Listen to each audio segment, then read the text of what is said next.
were talking about the Super Bowl earlier. It's like, oh, I don't want the Chiefs. I don't want the Chiefs. You know what you get if you don't have the Chiefs? You get the Patriots. You're listening to the Freight Break on the BCS Freight Network with your hosts, Josh Haynes and Paul Gibson.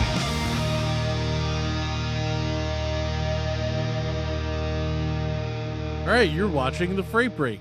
How's it going, Josh? It's going good. How you doing? I'm excited to be here. Are you excited? Yeah. You know, it's Super Bowl week. Pretty interested. You know, I'm glad it's not the Broncos, but I'm feeling kind of bad for, you know, I never thought I'd say it. I feel kind of bad for Tom Brady. You know, started his career as a commentator, and the Patriots make it back, and now he doesn't get to be on TV. Well, I bet the Patriots are real pumped up to be there. See what I did about Yeah. You know, I don't know. I'm underinflated about it. It's another week. We are a week out from Manifest, and we are 2 weeks out from the cross-border connector in Laredo. And in Kansas City, it's a good solid like 25 degrees outside. Are you pumped to go down there to Texas? I am real pumped to get to warmer weather, but I don't know if Texas is that much warmer. I think Vegas might be warmer than Texas is right now, actually. So you'll be warmer than I will be. But, I mean, that's short-lived. I mean, I'm excited for any of the events coming up, but warmer weather is always appreciated. Yeah, you know, and like talking with Matt Silver and a lot of the stuff that's going to go on down there at the Cross Border Connect, I think it's going to be pretty interesting. Yeah, I am excited for it. Again, if you guys have not checked out any of this stuff, what are you living under a rock? Go to bcsfreightnetwork.com, Cross Border. You have very little time to sign up for this if you want to. It is February 17th through the 18th, Laredo, Texas. And then you have plenty of time, but I'm going to say you don't have plenty of time. Go ahead and just sign up now. The Broker Carrier Summit in Kansas City, April 28th through the 29th. And then again, coming later in October, Paul, it will be also the BCS Summit, but in Dallas. But we'll talk to that, you know, later down. We'll can't get too far ahead of ourselves. You know, just like saying our sponsor today is because we don't have one, but this could be you. Your name could be on the screen. We could do an ad read, or in case you didn't know, we actually do video production and can come to you and make an ad that you can use a bunch of different places. You can even show it at the summit or on the podcast. Yeah. So it's a good time. Either way, yeah, it's another week and everything is nuts. Everything is nuts. It's wild. It's 2026, but it's February now, so we made it through the first month.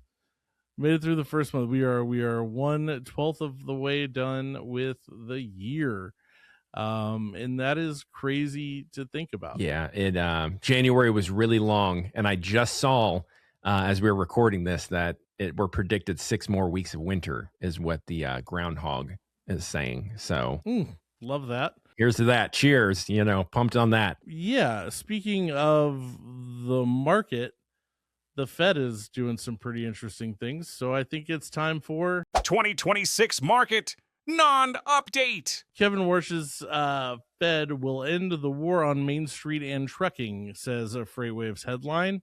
Says Kevin himself that money on Wall Street is too easy, credit on Main Street is too tight.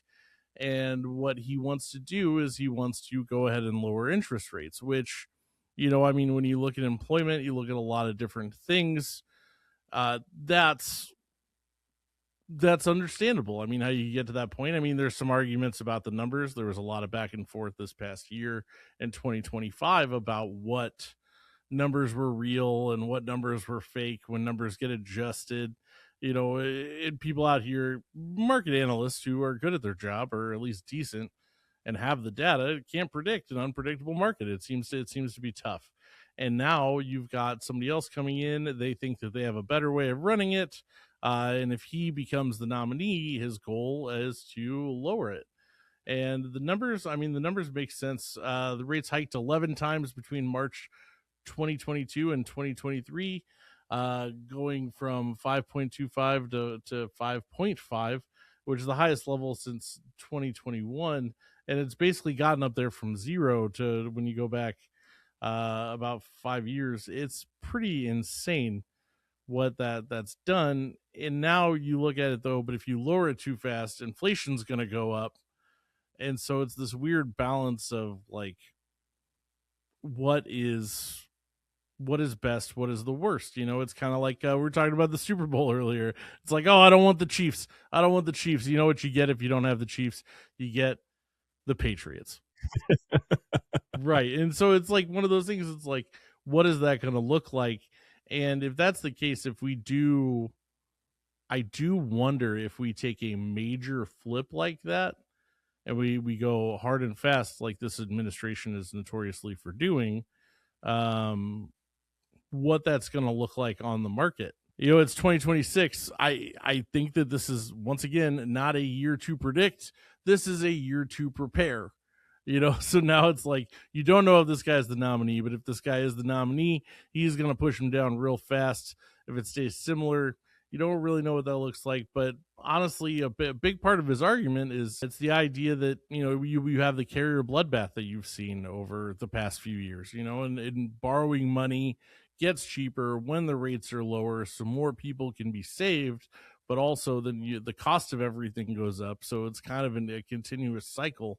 You might see some relief from, credit card interest rates because so many Americans are in debt, but it might go the other way. And I'm not trying to, be political one way or another. It just seems like something that is impossible to predict because the way things are going, and you don't really know how that's going to pan out, especially if you're turning all of the knobs instead of turning a couple knobs slowly. While what's happening isn't sustainable, is what's on the other side sustainable. Yeah, it is kind of weird because it's like thinking about back when you were a kid growing up and thinking the people above you, like your parents, knew what was going on and they had the grasp on everything. And then you realized that they were just really good at lying the whole time. That's kind of what it feels like is everything we're seeing right now is everyone's just kind of just winging it a bit, hoping for the best. And I really do hope it is better on the horizon. And some things are getting better. And then again, there are some people that have been screaming the sky is falling for a very long time. And they've got to feel a little better knowing that the sky is falling a little bit in some areas. I don't feel better. It's me. I don't. I haven't been wrong on a prediction yet.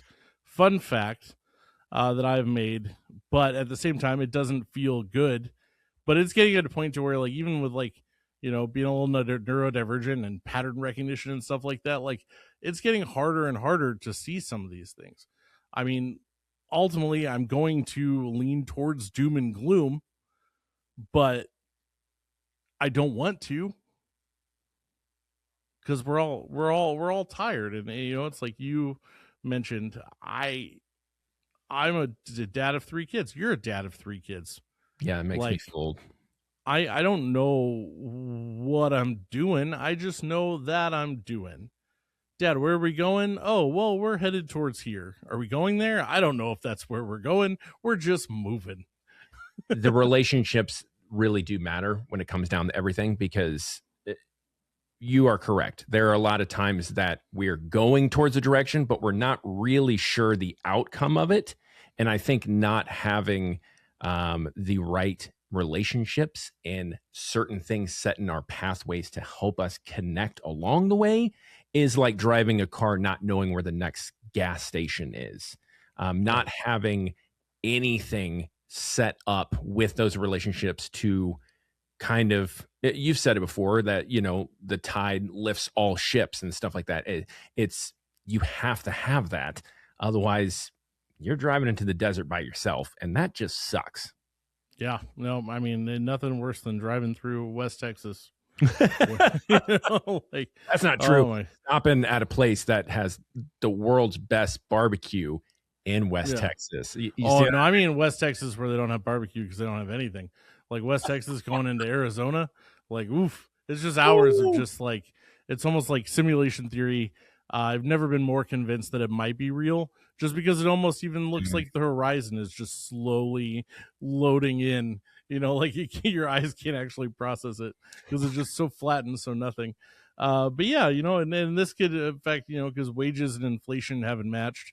But now, this, if it goes way lower, will up inflation. So will wages match because people can borrow money again? I don't know. We'll see how it balances out. But you're right. You're right. It's not like being an adult and being a parent. It's not this ecosystem, this market that we live in. Nobody knows. And if anybody tells you they know, they're either lying or when the time comes, they just happen to pick the right thing. It's pretty unpredictable. And yeah, you need people around you. If you try to manage all of this by yourself, your likelihood of survival goes down dramatically. You need that network. You need people around you who want this whole supply chain to survive. They're passionate about it. They love it. And then you've got to not pay attention to the people who are just trying to survive off of you. You need to find the people who are trying to help everything work and not the people who are just trying to take advantage of you.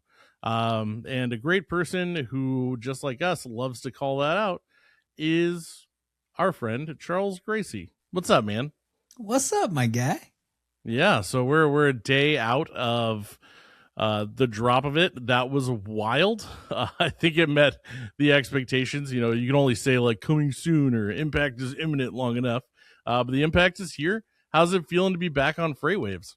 Man, it is awesome. It's not as good as being here with my homies, but you guys are doing a great job, and I kind of felt like I had a little gap on my plate, so why not fill it with something? And I figured we made the splash we wanted to. Our first episode, we had Tim Crawford, we had Danielle Schaffner, we had Louie from Owada on. Just say what you're thinking, Charles. You're really a workaholic, and you just love to. No, I love balance. Well, I mean, 6'7" is what the kids say nowadays. I did that for Paul. That's what I really did that for. All the time, man. All the time. My kids are younger, so they hang on to those trends until after they're dead. I will say, Charles, Paul has definitely been missing you because I have counted, and it's at least over 10 times that he said your name multiple times throughout the episodes. I was going to hold it to the end of the year, but I'm going to lose count because we're in double digits already. That's when you get one of those like bottom third counters, and every time it says it just tings up. Just tings up every time. I'm not the only one. Josh has said it too, and it's nice to have the team together and our day jobs and working at BCS. That's nice. Yeah. I will take that. But I mean, we've all made it together this far. It's just now you're in everybody's face 5 days a week, sometimes twice. With the new look. Yeah, bro. Well, that's not new. You just brought back the stash. Yeah, I brought back the stash. I still have not done the stash only. I remember when you guys asked for, when we did the throwback. I don't think I have the jawline for a stash. I'm going to be honest. My chin goes to like here when I shave this off. So yeah, I'm just going to keep that. You are one of those people. You have a completely different face under that thing. I'm like a child with tattoos. I just have like 5 chins. People not asking for another trekking podcast because there's so many out there, and a lot of it feels like noise, and there's so many people out there that start them that just feel like, oh, we've got sponsors, which we don't, but we could. Anyway, so break check, like why start another one, especially when you already have a show that you do Monday through Friday for 1.4 million truck drivers? Why do another FreightWave show? That is an amazing question. I know, because I asked it. That's all I ask is it's an equally amazing answer. Well, I don't know why I'm not the one out there interviewing people. Am I jealous? I don't know, maybe. All right. So here's the reason behind it. When we first discussed Break Check, it was in an effort to kind of connect the people to the spreadsheets. And what do I mean by that? Meaning a lot of times there's these reports and spreadsheets that come out like the rates are getting better, the market's getting better. But until that owner operator, that small fleet owner feels it in their bank account, does it really matter? Right. And so that's what Break Check is. It was our version of a hard stop for the entire trucking industry. We're not caring about the spreadsheets. We're not caring about your PowerPoints. What we care about is how are the people feeling? How is that individual owner operator feeling behind the wheel? How is that company driver feeling when they look at their settlement at the end of the week, if they get it on time? How are the people doing the jobs each and every day at a blue collar level feeling about trucking? Because if they're not feeling good about it, then none of the other shit matters. Yep, and I mean, and that's kind of our goal here. Great minds think alike. Is seeing how people, like, it's like you can talk about, oh, this, and this. It's like, yeah, but like, how's it going? What is your experience like out there? Because you can say what it is all day. And one thing I love is, we're getting more comfortable with it as time goes, and not to get too historic or too talk about things that we basically, like, we've always been throttled. Even with cents per mile, we've had a little bit of a governor on the things that we can say. Now we don't have one, and we're taking the approach of getting more comfortable being a little bit more outlandish. But you seem like you've got an opportunity and the backing to just jump into it. Yeah. I mean, they told me to shake it up. They told me to go ahead and rattle some cages. And when I look at it, if I had to, find one thought process that sums it all up and brings it all together, that when you're young and you're hanging out with your friends, having a bonfire, and there's that one guy that sets a propane tank right next to the bonfire, and you're just waiting for something to go boom. Yeah, boom. Hey man, that's our formula. That's how we've always rolled, and I'm here for it. And I love that you get that stage to do it. What do you like? What are some of the things? What are some of the things that we've not been able to touch before that you look forward to touching on? Well, it's kind of bleeding over what I've set out to do on the Sirius show. Like on the Sirius show right now, I'm going through. I've gotten bored poking at the ATA. They don't do anything. It's kind of like poking a frozen iguana in Florida right now. It just doesn't do anything. It's stiff. But yeah. But when it comes to what I've set out to do now that I've gotten bored with the ATA, I'm challenging cents per mile. Like, it's an outdated pay system for the drivers. I'm challenging insurance companies. I'm challenging those things from the driver's perspective on Sirius. And then when we go over the brake check, I'm looking at that and challenging them from a independent owner operator, small fleet owner, and carrier perspective, in an effort to kind of bring those two perspectives together and give them a voice at the table. Because when you look at a lot of these policies being shaped, they're being shaped by a lot of people that don't feel the pain. It's really easy to provide a solution when you don't have a problem. I will say that is something I want to give you credit to early on, is whether it's Trucking Sense or your new show Brake Check, is you've always been an advocate. You've always been an advocate for the driver, and wanting to show the solutions. And like you were talking about with the propane tank, setting it near it and going boom, I do like that you don't just burn it down, you burn it down and then try to show where the solutions are. So I want to commend you on that, because on almost every episode I've tuned into, whether it's on the radio or it's on your new show, it's something that you're highlighting the issues, but you're not just saying, hey, this sucks over here, and then walking away. You're trying to give the solutions. And I'm sure that's also definitely going to have an impact with the people you're bringing on in the relationships, just like we do at the BCS. But you've really kind of honed in on that. And I think a lot of people just look at me like, oh, Charles likes to burn it down. No, I think you like to burn it down as well as highlight how to fix it and now rebuild where the system needs to be fixed. Well, and it's that in combination with amplifying the voices that have solutions that are often just ignored or talked over. Like these drivers, you start talking to them, they have plenty of solutions. Just nobody ever freaking listens to them.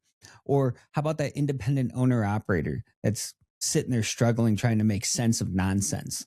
And by connecting their perspective and living experience with the people out there that have solutions, you all of a sudden provoke a conversation that actually has meaningful impact.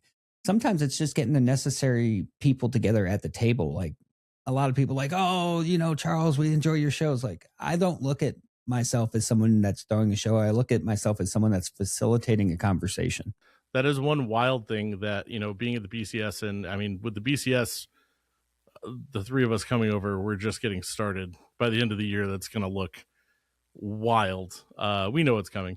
You'll find out. One thing that we're lining up right now that's wild is, as far as coverage from that, like, I mean, you're on Sirius, I'm on Sirius part-time, you're on FreightWaves. And then we've got our own network that we're kind of building of content that we're building out. that's wild that like it almost feels like taking over the media game. Yeah. I'll say this. Everything that's happening right now is very intentional. What? Us intentional in moves? Yeah, I know. It's crazy. Everyone thinks we just fly by the seat of our pants, but that's not the case. If you look at everything that we've set out to achieve at the BCS, it's been very intentional, from the newsletter rolling out to the cross-border connector to the summits this year.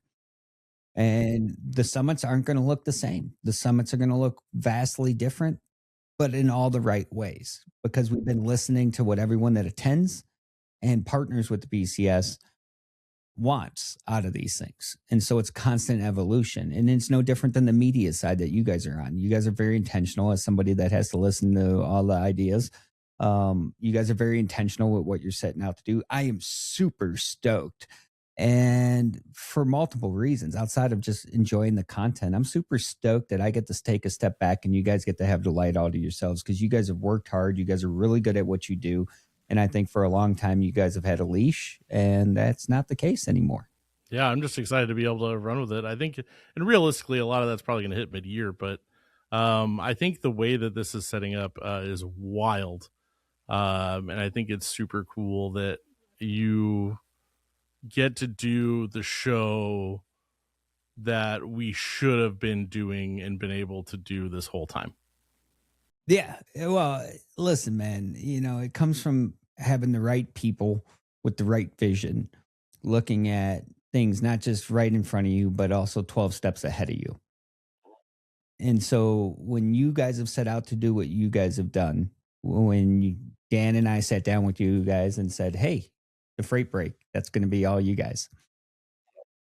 Like, I remember the discussion. It kind of threw you off guard. You're not used to having that kind of freedom. And so it's the same here with me. I got to branch out on my own and create my own thing with a wonderful team at Sirius, wonderful support, and then the just industry support that came flooding in behind it, which then is stemmed into Break Check.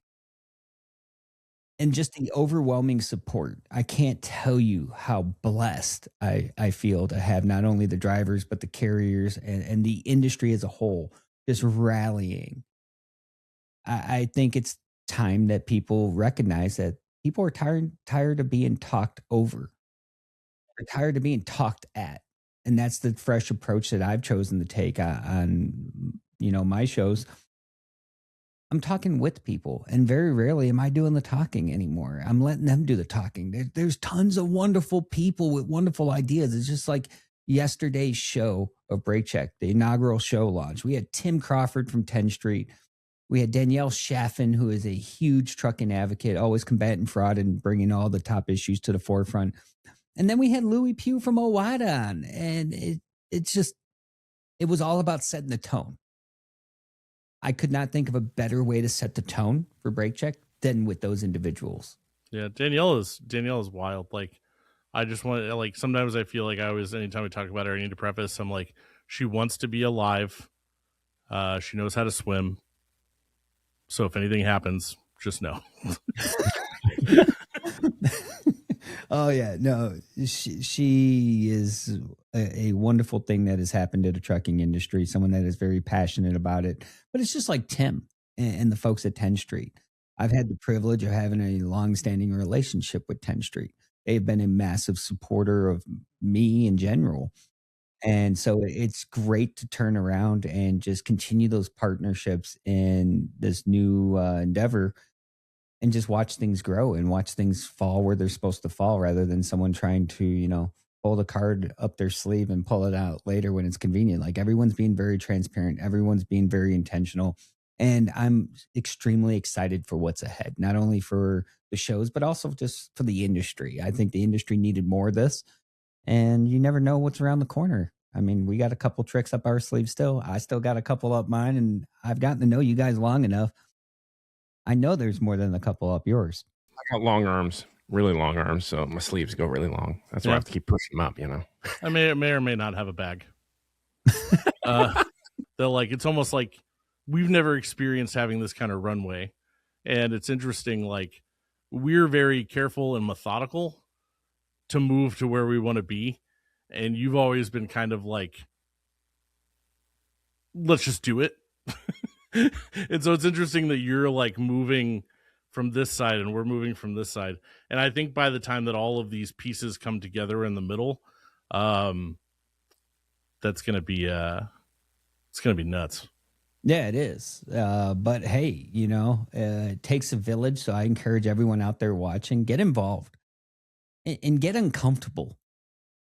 It's okay to be uncomfortable. If you're comfortable, you're doing it all wrong. This is trucking. If you're not uncomfortable, you're doing it wrong. Go to a conference. If you haven't been to the BCS, go to a BCS conference. If you're looking to meet people or build a network, that's where you want to do it. Start going to some of these other conferences. Start reaching out to these shows. If you have something that needs to be heard, there's someone out there that wants to hear it. You have to put yourself out there. Or if you're comfortable and you're doing well, you're probably doing something terrible, and we're probably going to figure it out. So the break check is every Tuesday and Thursday, 10 a.m. Eastern. I do want to ask you one last question before we let you go, Charles. What is the number one guest you would like, your top tier? Key guest, anyone with a passion for the industry. If you have a genuine passion, and I mean genuine, because if it's bullshit, I'm going to know, and you're probably not going to have a great time. But if you have a genuine passion for drivers, if you have a genuine passion for trucking, well, then I want to talk to you.